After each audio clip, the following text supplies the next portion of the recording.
Valentine's Day today, and maybe you're looking for love online. But following the popularity of the Netflix show The Tinder Swindler, there are more warnings today that your potential someone special could try to steal more than just your heart. You can find a bit of everything on Tinder, but one little swipe can change your life. She needs to borrow cash. $20,000, $30,000, $140,000. His life depended on me. That's when police tell me the man I loved was never real. Everything's a lie. I don't know if you've seen the show on Netflix, Tinder Swindler.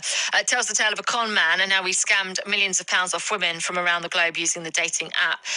But unfortunately, we're hearing about these in real life more and more often. So how do you protect yourself if you are looking for love? Well, let's talk first to Rachel from Kent, who contacted us after watching the show.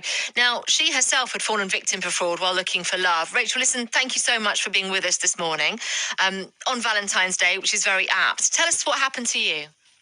Hi, Anna. Can you hear me? Yeah, loud and clear. Hi. We're ringing in from Rome. Hello. Oh, nice. Hi. Well, I met my chap online in 2014. Very charming, very funny. Seemed to come from a very good background because he kept dropping the family name. But then he told me he'd taken himself off the dating sites and that I was the one.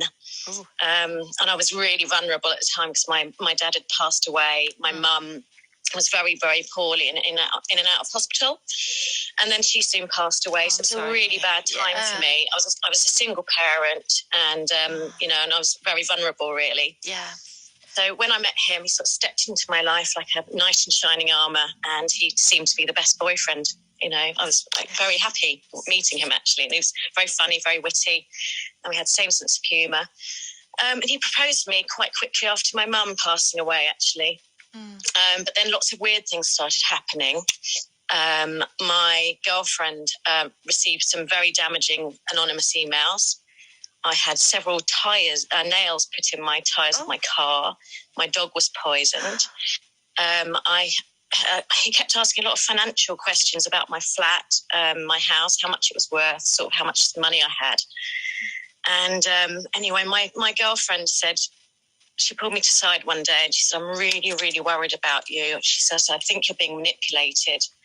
I don't think he is who he says he is, and I'm very worried about your safety because he'd actually been physically abusive to me a few times. Anyway, so I confronted him on a few things and that she had mentioned, and I chose to believe him, not her, and we didn't actually speak for 2 years. And she ended up moving abroad. Yeah, I lost her. And anyway, financially, what happened? We went away and we had a meeting with this guy who was supposed to be a new client of his.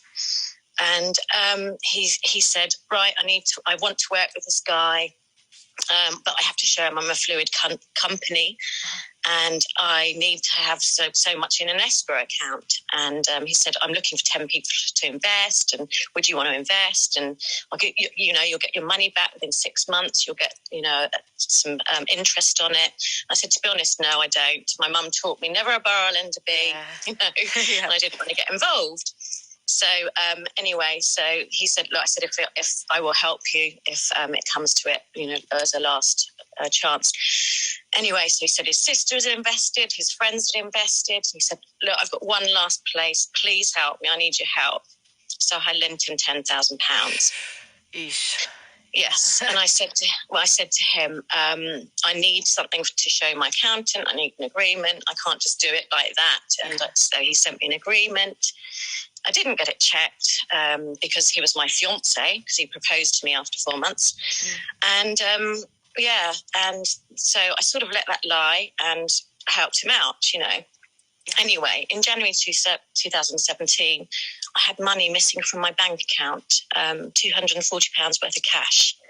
And I was very confused because I hadn't taken any cash out. So I questioned my son on it, and I questioned him on it, and because he had a similar bank card to mine. And it turns out that, for 10 days, he denied that it was him using my card, and he was later arrested, actually, on being seen on CCTV using my card without my permission. So that's where my world came crumbling down. Yeah. This man, I had no idea who he was. I just spent 3 years with him. And he was arrested a few weeks later and charged with fraud by false representation. Oh, so tough. Yeah. How did you cope with that? Yeah, how did you cope with that? Because you'd been through so much already. You know, you'd been bereaved. This was your lifeline, and there was that gone. I was heartbroken. I was confused. I loved him. He was actually, believe it or not, one of the best boyfriends I've had. He was very attentive. But then I found out he's in multiple relationships while he was with me. He saw one on a Sunday night, he had another one regularly during the week, and he had asked them all for money. And I've got evidence on everything. And he asked them for, and he owes one girl thousands of pounds, thousands and thousands. I got out lightly. Anyway, I got in touch with Julia. Sorry, my friend. Yeah. And and I got in touch with her, and she said, "Are you okay? How much did he get?" Yeah. And she'd been studying him for the past 2 years, and it turns out he's done it to so many people. And we're talking 10,000, 50,000, 40,000. And will you get that money back, Rachel? Can you get it back? Well, he was criminally investigated for 4 years by the Complex Fraud Squad, and they've just dropped the case due to lack of evidence. To be honest, I've been let down by the system, left, right and centre. I started a civil case against him. It took 3 years and 8 attempts to get a CCJ on him. And I have now had to employ debt collectors because he wasn't paying. Right.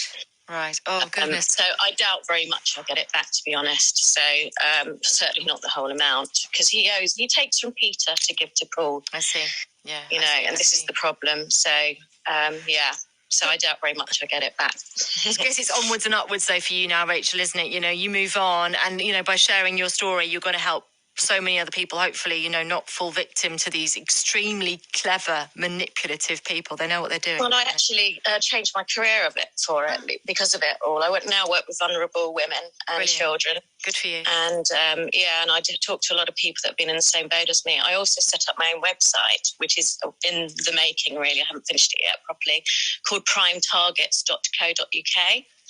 And that is an information and help website to help people to avoid these dating scams and look out for the red flags, which I can mention a few if you want me to. 100%. Well, listen, Rachel, we're out of time for now. We'll talk to Tony about that, who's coming up next. But please keep in touch with us. Enjoy Rome and, a bright future for you, no doubt. Take care. That's Rachel then, who's told us her story. Let's turn now to Tony, as promised. Tony Blake is a Kent-based fraud expert for UK finance who lives near Ashford. Tony, let's pick up then where Rachel left off. She was talking about those red flags. What should people look out for? Yeah, well, morning, Anna. Yeah, a lot of them were covered by Anna, to be honest. It's not just people asking for money, funny enough. It's the fact that they make it clear that they need some money and then the person feels that they need to lend them some money. So any sort of transaction with money concerns should be raising red flags. But it's difficult, isn't it? I mean, and that was a really sad story from Rachel, wasn't it? It was heartbreaking, in that she'd been in a relationship for some time. And, of course, if you're in a relationship with someone and you're engaged to someone, you're going to be lending them money particularly, aren't you? So it is difficult when you talk about don't give advice, don't give people money when you've been in a relationship for such a long time. But a lot of these cases we see, they haven't been in a relationship for a considerable amount of time, and people are, as I say, ask for money, or they feel that they want to give. They're put in such an emotional state that they feel they want to give them money. Then the person, the fraudster, will even say, "No, please don't give me money. It's fine." But they feel they need to, and it's all part of the psychology and the trickery. And it's, Rachel mentioned that she'd done a bit of due diligence. She's sort of looked him up online, nothing to see here. So what can you do if you're starting out, you've met someone online and you just want to know they are who they say they are? Stay on the dating website, the dating app for starters. A lot of them, a lot of the fraudsters try and take you off of that, and then start engaging with you elsewhere. Make sure that if you can do what they call it, reverse image searching. So a lot of the fraudsters will use an image of another individual from online, and you can put that. You can put that into a search engine, reverse image search, and actually search the image to see if it appears elsewhere. And you may find, of course, that it will appear elsewhere on the genuine person's social media. So that is another good bit of advice to do in relation to researching people. Indeed. And I suppose just have your guard very much up for like a really long time. And if it seems too good to be true, if they're, I don't know, proposing after a few months, as it happened to Rachel, you need to question it.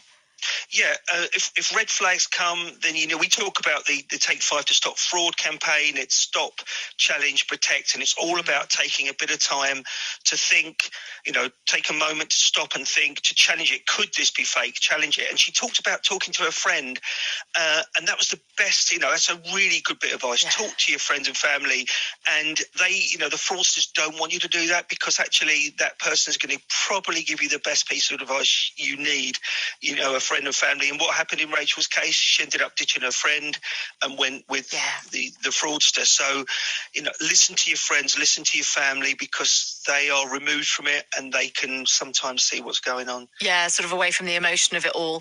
Listen, Tony, really great to talk to you this morning. Thank you so much for filling us in, and hopefully your advice will help a fair few people listening today. That's Tony Blake, a Kent-based fraud expert for UK finance who lives near Ashford, and we'll continue to discuss this